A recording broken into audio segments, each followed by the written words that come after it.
사랑하는 여러분, 코로나로 인해서 대면 예배를 못 드리지만 방송으로 여러분들을 만나게 돼서 정말 기쁘고 감사합니다. 여러분 가정에 이 어려운 시기에 믿음으로 잘 이겨나가고 여러분 가정에 평안과 기쁨이 넘쳐나시기를 간절히 기원합니다. 9월 6일 오전 예배를 하나님께 반주에 맞춰서 묵상 기도함을 통하여 하나님 앞에 예배를 드리겠습니다.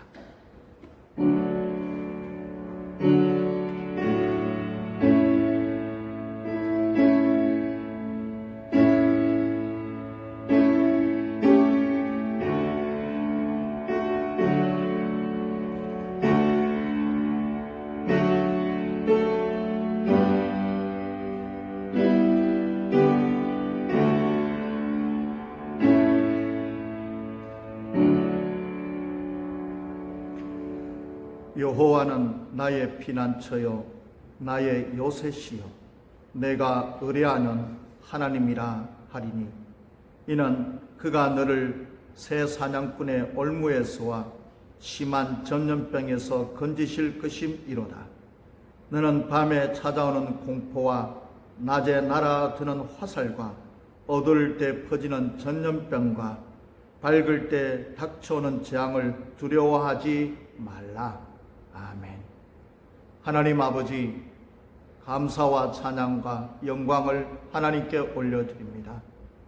주여, 주의 백성들이 예배당에 모여 하나님 앞에 영광을 돌려야 하지만 코로나19로 인하여 하나님 나라가 위기 가운데 속에 있지만 저희들이 이렇게 방송으로 하나님 앞에 예배드리며 나아갈 때에 하나님 예배드리는 모든 우리 자들이 위해 은혜와 복을 다하여 주셔서 하나님을 더욱더 신뢰하며 주님을 의지할 수 있는 귀한 믿음으로 세워져가는 시간이 되게 하여 주시옵소서.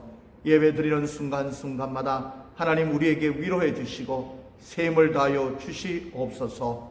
오늘도 예배드리는 과정 속에 사탄이 방해하지 않게 해주시고 온전히 하나님께만 영광 돌리는 귀한 예배가 되게 하여 주시옵소서. 예수님의 이름으로 기도드리옵나이다. 아멘. 찬송가 38장 찬양 드리겠습니다.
성시교독 제31문 시편 68편입니다.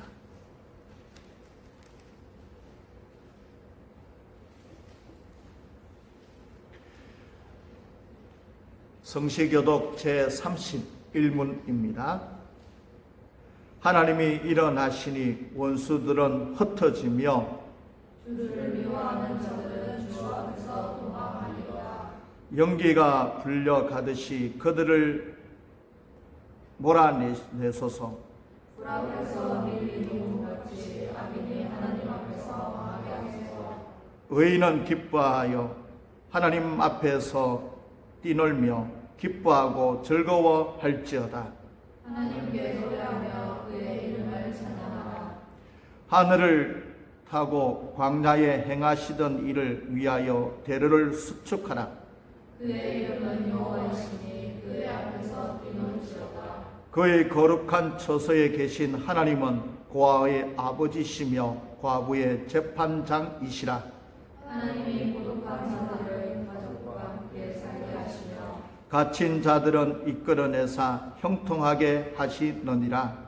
오직 거역하는 자들의 거처는 멸망한 가니로다.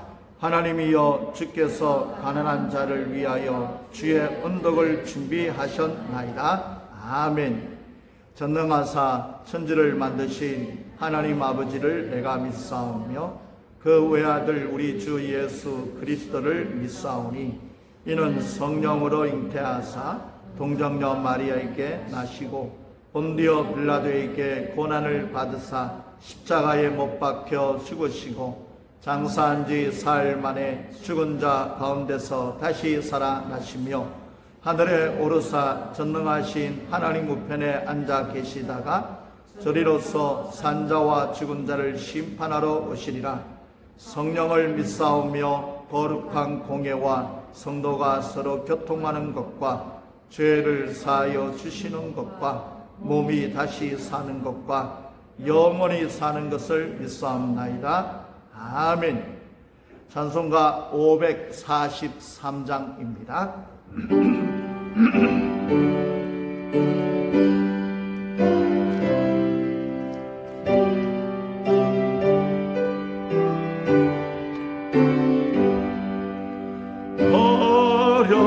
어려운 일 당할 때 나의 믿음 적으나 잊지 않은 내 주를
지나갈수록 의지할 것뿐일세.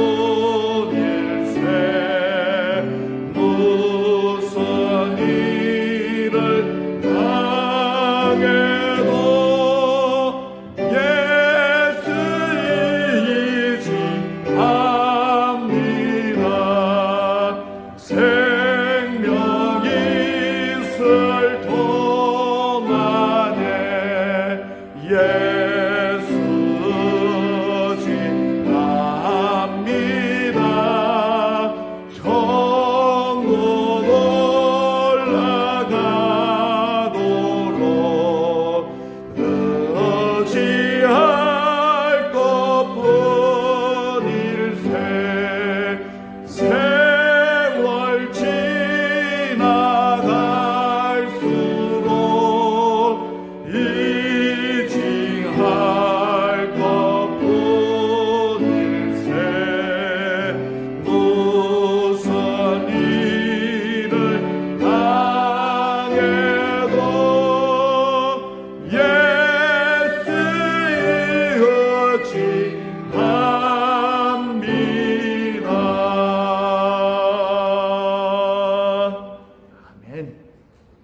하나님 말씀은 누가복음 8장 43절에서 48절까지입니다. 신약 성경 105페이지입니다.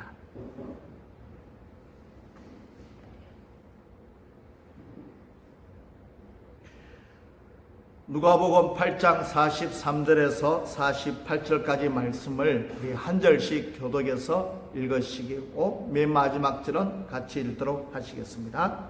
이에 12해를 혈류증으로 앓는 중에 아무에게도 고침을 받지 못하던 여자가 예수의 들어와서 그의 옷가에 손을 대니 혈류증이 즉시 그쳤더라.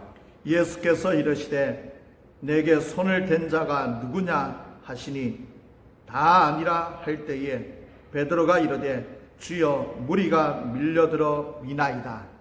예수께서 이르시되 내게 손을 댄 자가 있도다. 이는 내게서 능력이 나간 줄 알미로라 하시되 여자가 스스로 숨기지 못할 줄 알고 떨며 나와 엎드려 그 손댄 이유와 곧 나은 것을 모든 사람 앞에서 말하니 예수께서 이르시되 따라 내 믿음이 너를 구원하였으니 평안히 가라 하시더라. 아멘. 사람은 누구나 인생의 삶을 살아가면서 성공하기를 원합니다. 성공을 해야지 사람들 앞에 인정을 받고 또 칭찬도 받기 때문이지요.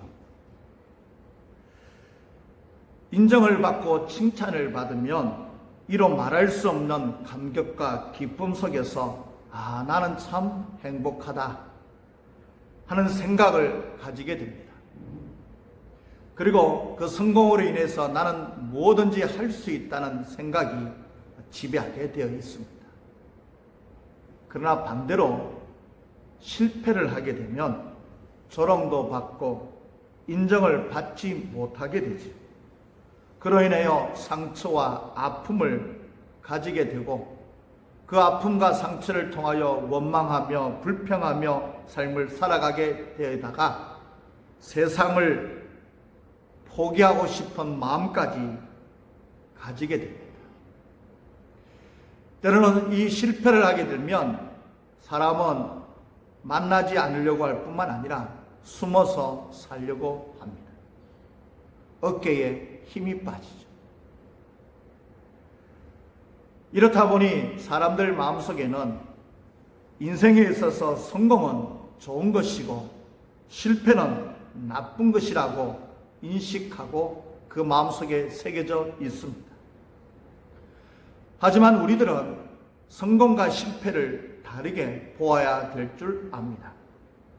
인생의 성공은 물론 좋을 수 있지만 우리가 하나님께로 멀어질 수 있는 하나의 도구에 또 전락해질 수 있기 때문에 그렇습니다. 뿐만 아니라 실패는 무조건 나쁜 것이라는 생각도 우리가 지워버려야 된다는 것이죠.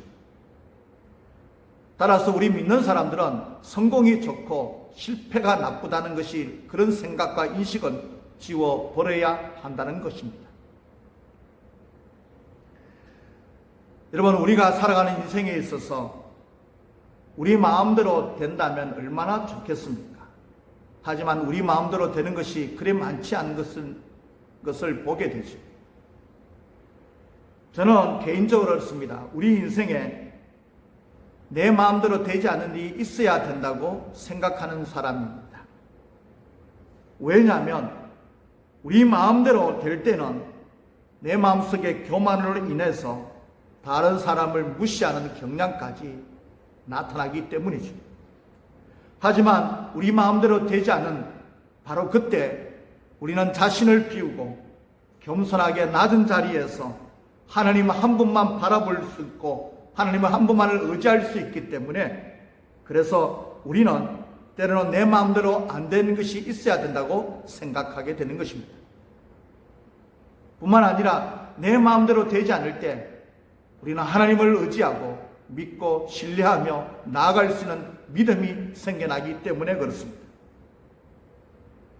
아니, 하나님께서 인도하시는 복된 삶을 살 수 있게 된다는 것이죠. 사도 바울은 고린도전서 15장 10절에 이렇게 고백합니다. 나의 나된 것은 하나님의 은혜였다라고 그렇게 고백하고 있습니다. 뿐만 아니라 지혜자는 잠언서 3장 6절의 말씀 보면 너는 범사에 그를 인정하라. 그리하면 네 길을 지도하시리라고 그렇게 말씀하고 있다는 것입니다. 여러분, 그렇습니다. 우리의 삶은 모두가 다 하나님의 은혜로 된 것이고 그 모든 길을 여호와 하나님께서 지도하고 계신다는 믿음을 가지라는 겁니다. 뿐만 아니라 형을 피해서 도망가는 야곱에게 하나님은 이런 말씀을 하셨습니다. 창세기 28장 15절에 내가 너와 함께 있어 네가 어디로 가든지 너를 지키며 너를 이끌어 이 땅으로 돌아오게 할지라. 내가 네게 허락한 것을 다 이루기까지 너를 떠나지 아니하겠다고 하나님은 약속해 주셨습니다. 이 약속의 말씀은 곧 우리들에게 하는 말씀과도 같다는 것이죠. 우리가 살아가는 동안에 인생의 위기와 실패를 만날 때가 분명히 있습니다. 그럴 때마다 두려워하거나 낙심하거나 절망하지 마십시오. 원망하거나 불평하지 마시라는 겁니다. 철두철미하게 자신을 비우라는 것이죠. 하나님께서 나를 위해서 예비해 놓은 길이 있다는 것을 확신을 가지시라는 겁니다. 언제나 함께 해 주시겠다는 약속해 주신 그 하나님만을 바라보라는 것이죠. 하나님께서 무슨 말씀을 하시든지 그대로 순종하라는 것과도 같습니다. 아무리 어렵고 힘든 자리라고 할지라도 하나님께서 원하시는 자리에서 하나님께서 원하시는 모습으로 하나님께서 원하시는 일을 하시라는 겁니다. 그것을 통해 우리의 실패 속에 언제나 함께 해주시는 하나님과 동행하는 복된 삶을 살아가는 저와 우리 모두가 되시기를 주님의 이름으로 축원합니다. 성경에 보면 어떤 일을 하더라도 바르게 끝까지 가는 일이 참 드물다는 것을 보게 됩니다. 예수님도 이 땅에 오셔서 사역을 하셨을 때도 그것을 끝까지 한 것보다는 중간에 방해되고 하지 못하도록 하는 일들을 많이 기록된 것을 보게 됩니다. 예를 들어서 누가복음 5장 17절에서 19절까지 말씀 보면 예수님께서 우리에게 말씀을 가르치실 때에 지붕에서 중풍병자를 들린 이 환자를 내 친구들이 와서 내리는 이 사건이 발생하죠. 예수님이 말씀하실 때 방해하는 이 일들이 있었지 않습니까? 뿐만 아니라 누가복음 8장 22절에서 24절까지 말씀 보면 예수님께서 피곤하셔서 배 밑에서 잠을 주무시고 계셨는데 광풍이 일어나게 되자 제자들이 와서 주님 쉬는 것을 방해했습니다. 뿐만 아니라 누가복음 12장 13절의 말씀 보면 예수님께서 제자들을 가르치고 계시던 때에 어떤 한 사람이 상속의 문제에 대해서 문제를 제기하고 질문하게 되는 상황까지도 펼쳐졌습니다. 뿐만 아니라 예수님께서는 마가복음 1장 35절에서 37절까지 말씀 보면 예수님께서 기도하실 때에 제자들이 다가와서 이런 말합니다. 많은 무리가 모였으니 주님 그들에게 말씀을 해 주십시오라고 이야기할 때 주님의 기도가 멈춰지는 사건까지 있었습니다. 뿐만 아니라 마가복음 10장 46절에서 47절까지 말씀을 보시면 소경 바디메오가 예수님의 가는 그 길을 막아섰던 것을 보게 되죠. 이렇게 성경에서는 예수님께서 행하시던 일이 갑자기 중단되는 경우를 종종 발견하게 됩니다. 그럴 때마다 예수님은 찾아온 사람은 한 사람도 거절하지 아니하셨습니다. 그들이 가지고 있던 모든 문제를 다 해결해 주셨던 것을 보게 되죠. 중풍병자를 고쳐주셨고요. 바다와에서 일어난 파도와 풍랑을 잠잠하게 하셨고요. 상속의 문제에 대해서 말씀하실 때 소유 자체보다는 그 소유에 대한 마음의 자세를 분명하게 가지라고 말씀해 주셨습니다. 귀신 들린 사람도 고쳐주셨고요. 바디메의 눈도 뜨게 하셨던 것을 말씀을 통하여 봅니다. 이렇듯 우리가 고통과 방해라고 부를 수 있는 모든 환경과 상황 속에서 사는 우리들에게 항상 말씀을 가르쳐 주시거나 병을 고쳐 주시거나 귀신을 쫓아내 주시거나 우리 안에 충만한 능력과 지혜와 사랑을 나타내 주시는 천국 같은 기회로 삼아 주셨던 분이 바로 예수님이셨다는 것이죠. 오늘 본문에도 이와 같은 이야기입니다. 주님은 해당장 야이로의 집으로 가고 있던 상 속에 있었습니다. 그런데 주님의 가던 그 발걸음을 멈추게 하는 여인이 등장하게 됩니다. 그 여인은 무려 12년 동안 병으로 인해 고생하고 있었던 것을 오늘 본문 43절과 44절에 기록하고 있습니다. 여인은 무려 12년 동안이나 만성적인 출혈 상태로 인해 자신의 건강을 느껴보지도 못한 이런 상황 속에 있었던 여인이었습니다. 마가복음 5장 26절의 말씀 보면 여인은 치료를 위해서 많은 의사들을 찾아다녔습니다. 최선을 다했죠. 그러나 의술은 무력했습니다. 모든 노력은 수포로 돌아가고 말았다는 것입니다. 많은 재산은 바닥이 드러나고 있었죠. 노력하면 노력할수록 마음의 고통만 더 깊어져 가고 육신의 아픔은 더 악화되어져 가는 절대절명의 위기 속에 처했던 여인이 바로 오늘 본문에 나타난 여인의 모습이죠. 그 여인은 모든 걸 시도해도 모든 것을 할 수 없는 실패의 연속의 인생의 삶을 살고 있었던 여인이었던 겁니다. 거기다 모세의 율법 레위기 15장 25절에서 27절까지 말씀에 따르면 그 여인은 부정한 여인이었습니다. 사람들과 사회로부터 모두가 다 소외되었던 인생의 삶을 살았던 실패자의 대표적인 경우가 이 여인이었던 것이죠. 건강도 잃었지요. 재산도 잃었지요. 삶의 기반 모든 것을 송두리째 빼앗겨버리고 또 말았던 정말 위기 속에 실패 속에 절대절명의 상황 속에 놓여 있었던 여인이었습니다. 희망이라는 것은 도저히 찾아볼 수 없었던 여인이었죠. 자신의 힘으로는 더 이상 아무것도 할 수 없는 진퇴양난 절대절명의 사망 속에서 최악의 한계 상황까지 되고 말았습니다. 저는 이 말씀을 보면서 이런 생각을 해보게 됩니다. 왜 하나님께서는 이 여인에게 이렇게 하셨을까라는 생각을 가지게 되죠.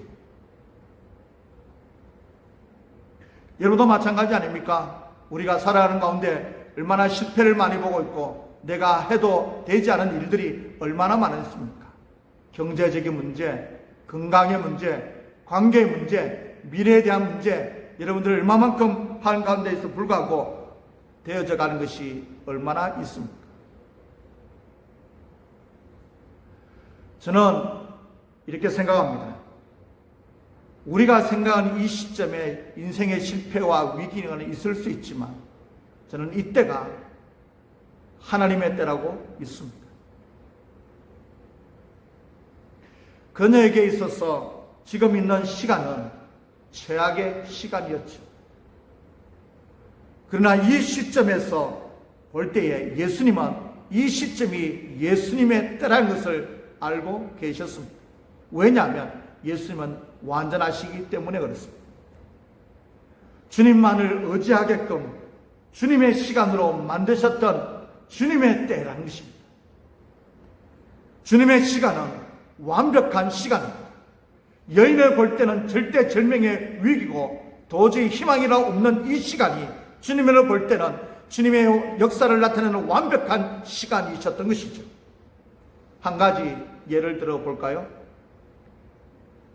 만약 홍해 앞에 섰던 이스라엘 백성들에게 오른쪽이든지 왼쪽이든지 길이 보였다면 분명 그들은 오른쪽이든 왼쪽이든 한 가지 길을 선택해서 갔을 것입니다. 그러나 사방은 막혀 있었죠. 앞에는 홍해고요, 양쪽으로는 절벽이었어요. 뒤에는 애굽 바로의 군대가 이제 어쩔 수 없다는 마음으로 마지막 기회라는 생각을 가지고 쳐들어오고 있는 상황 속에 있었습니다. 절대절명의 위기가 아니겠습니까? 그때가 바로 하나님의 때였다는 것이죠. 이스라엘 백성에게는 그 위기가 실패가 절망과 포기의 순간일지 모르겠지만 하나님의 때 볼 때는 그때가 완전한 하나님의 역사를 나타낼 수 있는 때였다는 것을 알 수 있는 부분입니다. 왜냐하면요, 이스라엘 백성이 이제 인간의 방법으로는 어떤 것을 바라볼 수는 희망이 없었기 때문에 오직 하나님만을 바라볼 수밖에 없었다는 겁니다. 그래서 모세는 하나님 앞에 기도하게 되고 그 위기 가운데, 실패 가운데 주님을 전적으로 의지하게 되자 홍해가 갈라지는 역사를 체험하게 됐던 겁니다. 사방이 가로막혀 앞이 보이지 않을 때 우리는 절망하지요. 그렇지만 하나님이 볼 때 하나님의 완전한 때라는 것을 우리는 인지해야 된다는 것입니다. 하나님께서는 우리가 철저히 깨어져 하나님 한 분만 충만하게 되기를 원하십니다. 그러나 우리 인간은 안타깝게도 그렇게 되지 않더라는 것이죠.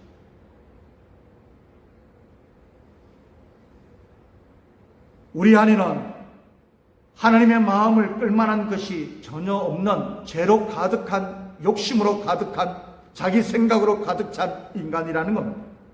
하나님이 볼 때는 사랑스러울 것 아무것도 없는 것이 우리들의 존재이라는 것입니다. 타락한 본성은요, 하나님이라기보다는 세상적이고 육신적이고 우상 숭배적인 마음을 가지고 살아가는 우리 모든 인간들이라는 겁니다. 거룩함이라든지 순결한 것은 전혀 상관이 없습니다. 오직 자기의 편함과 자기의 욕심만을 바라보며 성공만을 위해서 달려가고 있는 우리 인생이라고 하는 것이죠. 흉측한 괴물처럼 변해버린 것이 우리 인간의 모습이라는 겁니다. 그렇기 때문에 우리는 하나님과 원수가 되어버렸습니다. 그래서 우리는 당연히 회개할 것도 없고 새로워질 수도 없고 오직 아무것도 채울 수 없는 인간이지만 그 인간에게 실패와 위기를 닥치게 만들었던 것은 그 실패와 위기를 통하여 하나님으로 충만하게 채우기를 원하시는 하나님의 놀라운 때라는 것을 우리에게 가르쳐주고 있는 겁니다. 그래서 하나님은 우리를 때로는 성공이 아니라 실패의 풀무 속으로 집어넣으신 것을 보게 되죠. 주님을 찾을 수밖에 없는 절대 절망의 속으로 주님은 집어넣으십니다. 시편 107편 33절에서 34절까지 말씀 보면 이렇게 기록되어 있습니다.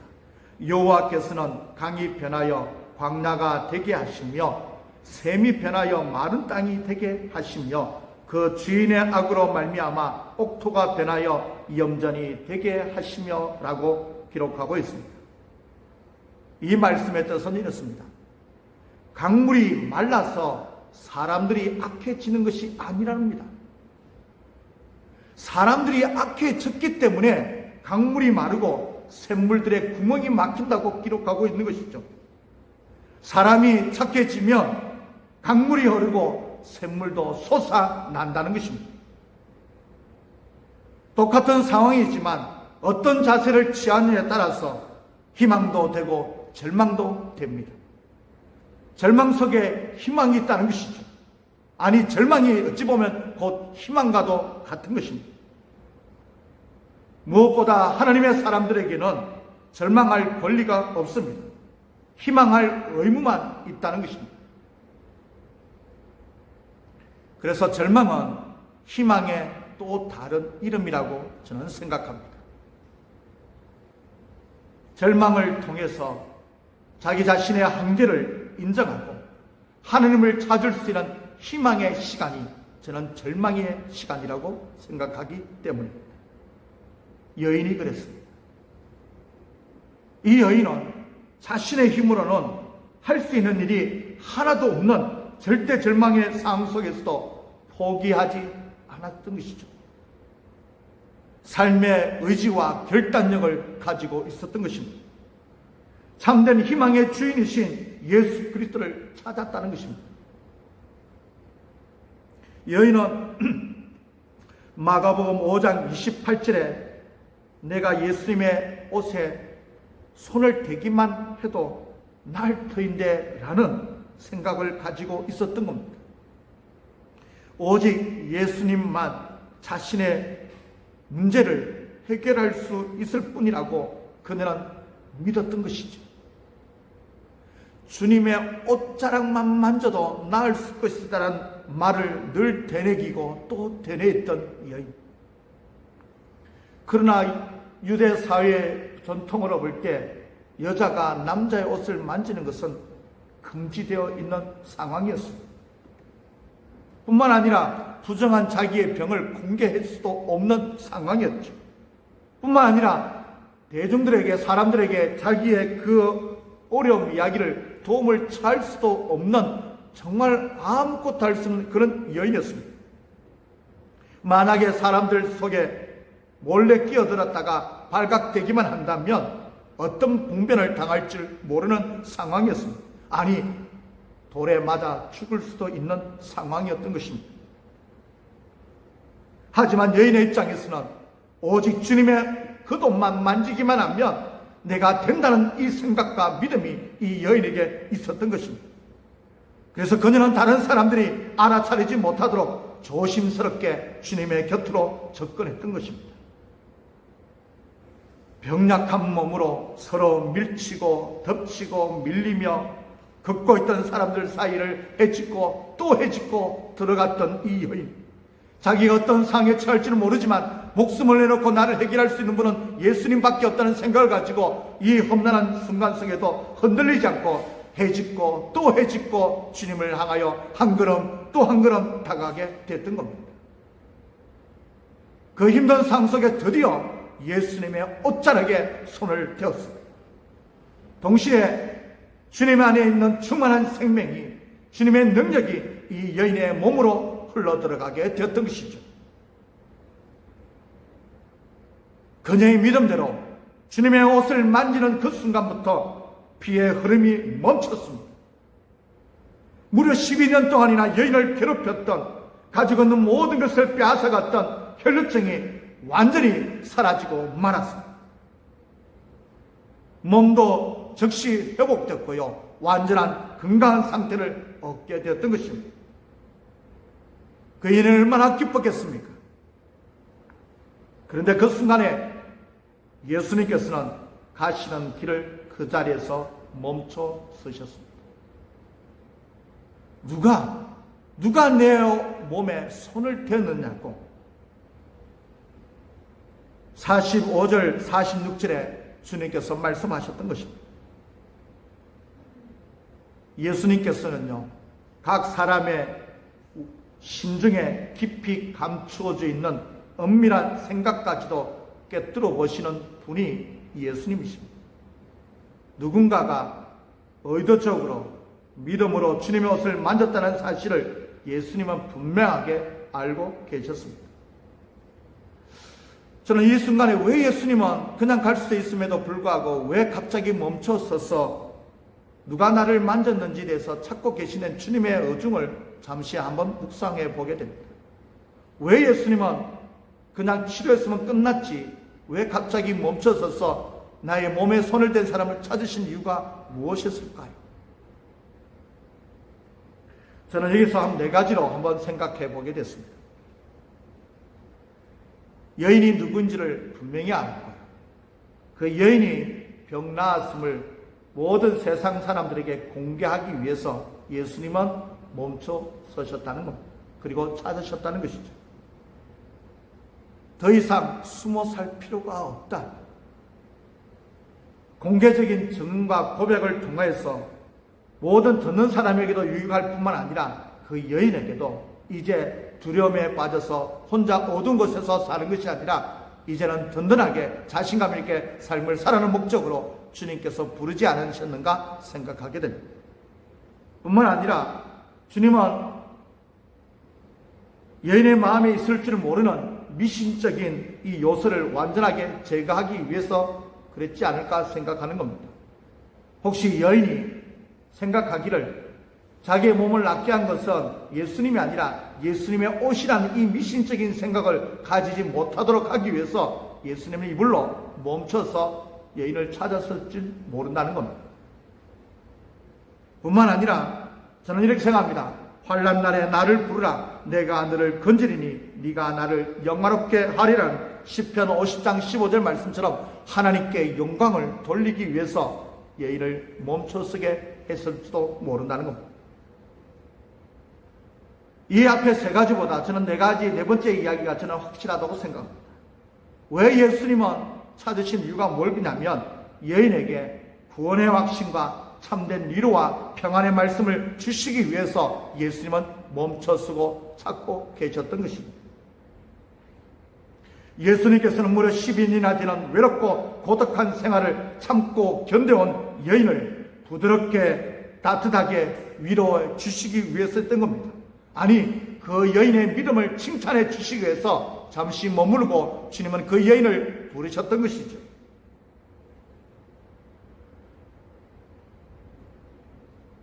사실 여인은 자신이 아무도 모르게 주님의 옷을 만질 수 있다고 생각했을 것입니다. 예수님도 모르실 것이라고 아마 생각했지 않겠습니까? 이 여인의 믿음은 정말 소박했고 온전하지 않았습니다. 그럼에도 불구하고 예수님께서는 이 여인의 작고 소박한 믿음을 소중하게 여겨주셨죠. 그리고 맨 마지막에 48절에 이렇게 말씀하셨습니다. 평안히 가라.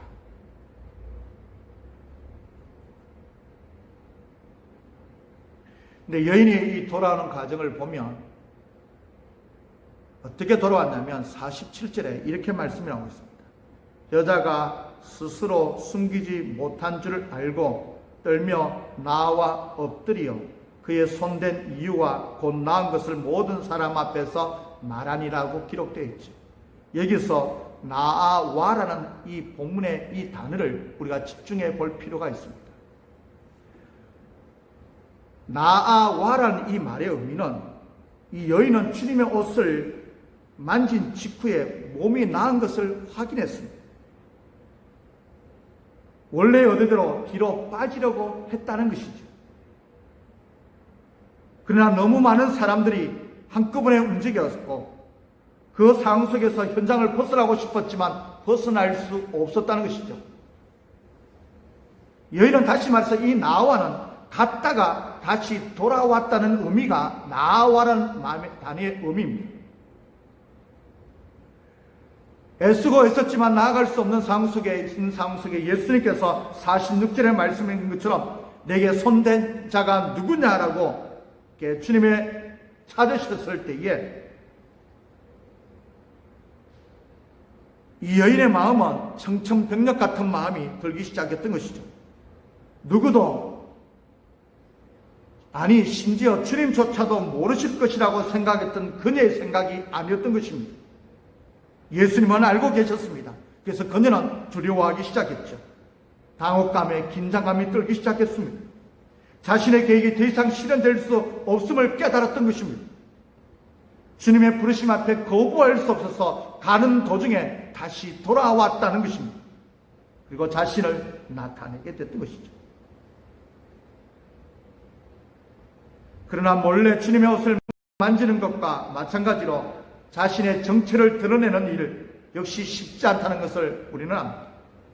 유대 사회에서 특히 여자가 대중 앞에 말하는 것은 관습에서 벗어난 행동입니다. 말할 수 없는 조건이죠. 거기다 이 여인은 특별한 병이 걸렸다는 것을, 사실을 말한다는 것은 더욱더 어려운 현실이었습니다. 부정한 상태에서 밀리는 사람들 사이에서 끼어들었고 사람들과 접촉을 했고 의도적으로 주님의 옷까지 만진 일은 돌에 맞아 죽어 마땅한 일이었습니다. 있을 수 없는 일이었던 것이죠. 거기다 여인은 자신의 주님의 능력을 훔쳤다는 그 죄책감이 사로잡히고 말았던 겁니다. 그러니 두려울 수밖에 없었죠. 그러나 마가복음 5장 35절에 이런 말씀을 기록하고 있습니다. 여자가 자기에게 이루어진 일을 알고 두려워하여 떨며 와서 그 앞에 엎드려 모든 사실을 여쭈니라고 그렇게 기록되어 있습니다. 그녀는 주님의 강권적인 요구에, 부르심 앞에 이 모든 상황 속에서도 순종하며 주님 앞에 나왔습니다. 자신을 만성적으로 괴롭혔던 몹쓸 질병을 많은 사람들 앞에서 공개했습니다. 그리고 기적 같은 치유가 임했다는 사실까지도 공개했던 겁니다. 은혜에 받은 내용을 간증했다는 말과도 같은 것입니다. 놀라운 은혜를 베푸르신 주님께 무한한 영광과 존귀를 올려드렸던 것도 알 수 있지 않겠습니까? 그러자 그녀에게는 말할 수 있는 은혜와 은혜 위에 은혜가 더하게 됐던 것입니다. 그녀의 모든 문제를 주의 말씀 앞에 순종하고 주님 한 대로 다 행했더니 은혜 위에 은혜가 임하게 되고 맨 마지막에 하나님의 축복을 받으며 떠나가는 여인의 모습을 48절의 말씀을 통하여 보게 됩니다. 그렇다면 오늘 저와 우리들의 문제를 다시 한 번 더 적용해 보며 나아가기를 원합니다. 시도하는 일마다 되지 않을 때 여러분들은 어떻게 하십니까? 인생에 있어서 경제적으로, 육신적으로, 관계적으로, 미래에 대한 모든 위기와 실패를 만났을 때 여러분들은 어떤 반응을 일으키시냐는 겁니다. 아이성에 정복을 해서 실패한 요수아는 철두철미하게 자기 자신을 돌아왔습니다. 하나님께, 하나님 왜, 무엇 때문에 이스라엘이 이렇게 실패하게 됐는지 이 요수아는 하나님께 정확하게 물었던 것이죠. 그때 하나님께서는 요수아 7장 11절에 이렇게 말씀하십니다. 이스라엘은 죄를 지었다. 내가 분부한 지시를 어기고 부정한 것을 가졌다. 그리고 그것을 훔쳐다가 자기의 행랑에 숨겨두었다라고 말씀해 주셨던 것이죠. 아간의 범죄를 지적해 주셨던 것입니다. 이후에 여호수아는 하나님의 방법으로 아간을 심판했습니다. 하나님의 주권을 인정하지 않았던 것을 철두철미하게 회개했던 것이죠. 그리고 성결을 유지했습니다. 하나님께서 가라면 갔습니다. 매복하라면 매복했고요. 단창을 들라고 하면 단창을 들었고, 취하라면 취했고, 불살으라면 불살랐고, 손끝 하나까지 하나님의 말씀을 따라 움직였습니다. 자신이 할 수 있는 모든 것을 끝까지 다 따랐던 여호수아와 그의 이스라엘 백성들이었던 것이죠. 그 이후에 32번의 전쟁을 통하여 32번 다 전쟁에서 100% 성공하게 되지 않습니다. 그는 여호수아는 실패를 통해서 하나님 한 분만을 의지하는 믿음의 사람으로 거듭날 수 있게 되었던 것입니다. 공생애를 시작하는 예수님께서 첫 마디 말씀이 뭐냐면, 천국이 가까웠지만 그보다 팔복에 대해서 이런 말씀하셨습니다. 마태복음 5장 3절의 말씀 보면 마음이 가난한 자는 복이 있나니 하늘나라가 그들의 것이라고 말씀하셨지 않습니까? 여기서 가난한 마음은 자기 자신을 의지하지 않는 마음이라는 것이죠. 자신의 능력이나 소유를 의지하지 않는 마음, 아니 자신에게 절망한 마음을 가리키는 말씀입니다. 사실 우리의 힘과 능력만으로 할 수 없는 일이 있어야 된다는 말의 의미가 바로 여기서 나오는 것입니다. 아무리 몸부림치고 애를 써봐도 되지 않는 일이 있어야 합니다. 바로 그것이 은혜라고 하는 겁니다. 그것이 바로 주님을 전적으로 찾을 수 있는 축복의 통로라는 것이죠. 하나님을 만날 수 있는 절호의 기회라는 것입니다. 아니, 하나님 한 분만을 바라볼 수 있는 정말 기회 중에 기회라는 것입니다. 그때야말로 하나님을 전적으로 믿고 의지하고 온전히 신뢰할 수 있는 때이기 때문에 그렇습니다. 그렇게 되면요, 감사할 수 있는 상태도 감사하지만 감사할 수 없는 상태도 감사할 수 있는 믿음의 단계까지 올라갑니다. 일이 잘 되어도 감사하지만 일이 잘못되어도 감사할 수 있는 믿음의 사람이 될 수 있는 겁니다. 무엇보다 우리는 무수히 많은 실패를 하지만 여러분, 이 마음은 꼭 가지십시오. 하나님은 결코 실패하지 아니하시는 하나님이시라는 거예요. 하나님의 은혜는 우리의 실패보다 훨씬 크고 놀랍고 위대합니다. 실패는 끝이 아니고 새로운 기회라는 겁니다. 위기는 끝이 아니라 그 위기가 기회라는 것을 잊지 말라는 겁니다. 따라서 우리는 아무것도 되지 않는다고 낙심하거나 절망하지 마십시오. 두려워하지도 마십시오. 왜 무엇 때문에 실패했는지도 돌아보지 말라는 겁니다. 되지 않음을 하나님께 나아갈 수 있는 은혜와 기회로 여기시라는 겁니다. 영원전부터 영원까지 우리를 사랑하시는 하나님 앞으로 나오라는 뜻이기도 한다는 겁니다. 하나님을 바라보십시오.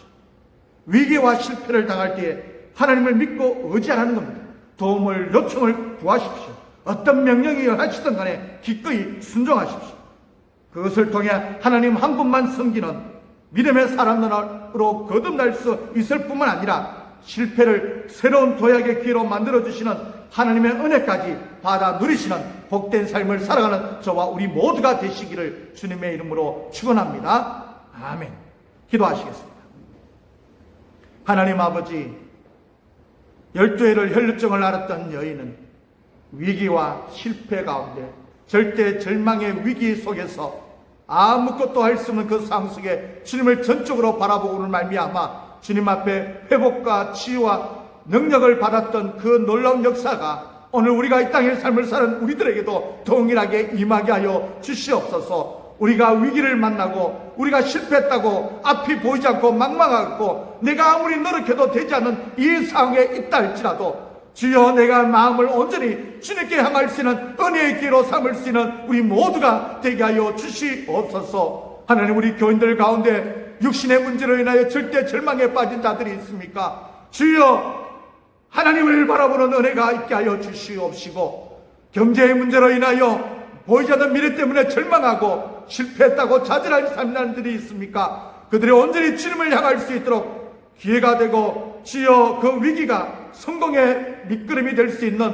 회복의 역사가 일어날 수 있도록 온전히 주님의 하늘 앞에 나갈 수 있는 기회가 될 수 있도록 주여, 그 걸음을 인도하여 주시옵소서. 오늘도 예배드리는 우리 모든 주의 백성들에게 주여, 하나님, 어떤 위기와 실패 가운데도 주님을 바라볼 수 있는 기회를 삼을 수 있는 놀라운 은혜의 시간이 되게 하여 주시옵시사. 하나님, 이때가 하나님의 때라는 것을 잊지 않게끔 주여 우리 모두를 붙잡아 주시옵소서. 예수님의 이름으로 기도드리옵나이다.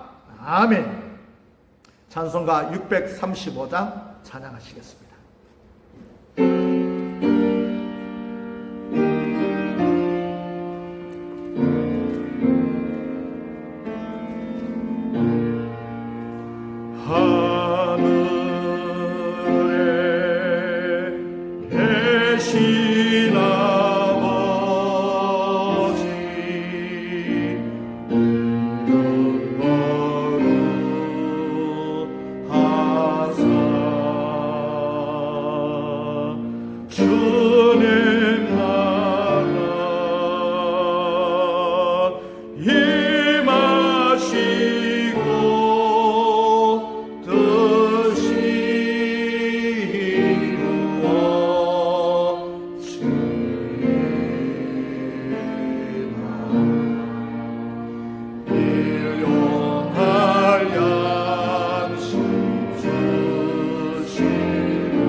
지금은 우리 주 예수 그리스도의 은혜와 하나님의 무궁하신 사랑하심과 성령님의 통하여 충만케 하시고 역사케 하시고 깨닫게 하시는 그 은혜가 우리의 12해를 혈루증에 걸렸던 여인이 그 위기 가운데, 그 실패 가운데 주님 앞에 나와 하나님의 말씀에 순종함을 통하여 하나님의 놀라운 은혜의 통로를 체험했던 것처럼 오늘도 이 세상의 삶을 살아가는 우리들에게 위기가 왔을 때, 실패할 이 순간에 있을 때에 온전히 전적으로 주님 앞에 나와 주님 말씀에 절대적으로 순종하며 나아감을 통하여 온전히 하나님의 은혜의 자리로 나아가기를 원하고 다짐하는 사랑하는 주의 백성들 머리 위에 이제로부터 영원토록 함께 있을지어다. 아멘.